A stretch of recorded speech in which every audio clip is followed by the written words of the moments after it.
All right, check this out. The band Sweet, or to some people, Andy Scott Sweet, released a new song a couple weeks ago. Dude, sweet! Now, I'm not going to get tangled around the axle talking about various iterations of the band based off of lineup changes. Depending on when you want to mark the start date, we go back to the late 1960s when they were called the Sweet Shop, before becoming the Sweet, producing a number of pretty iconic classic rock hits.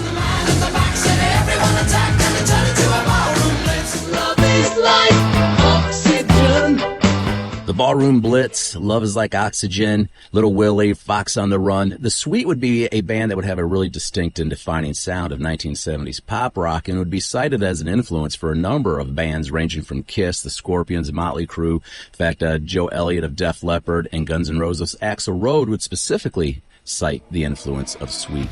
And one of the things that's kind of cool when you look at the current lineup that sole surviving member Andy Scott has pulled together, it's actually a mix of generational musicians ranging from boomers to Gen X to millennial. So it's kind of like a passing of the torch is happening.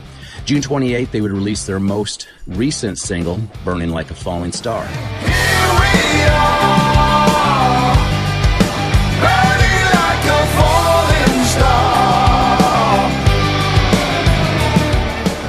So those who know me well know that over the last couple of years, I've really put in a concerted effort to try and stay caught up with new music being released by classic artists. And at best, I'd probably give myself a D+, because the press releases don't always bubble up, which makes it difficult.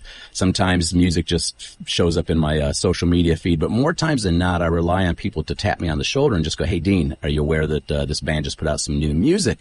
And over the last couple of years, I've had a handful of people ask me if I thought there was enough new music being released by these classic artists for it to be a thing. And not just rock, but rock, country, even R&B. I mean, for example, the Spinners' newest album, Full Circle, which, by the way, is also the name of Sweet's upcoming album.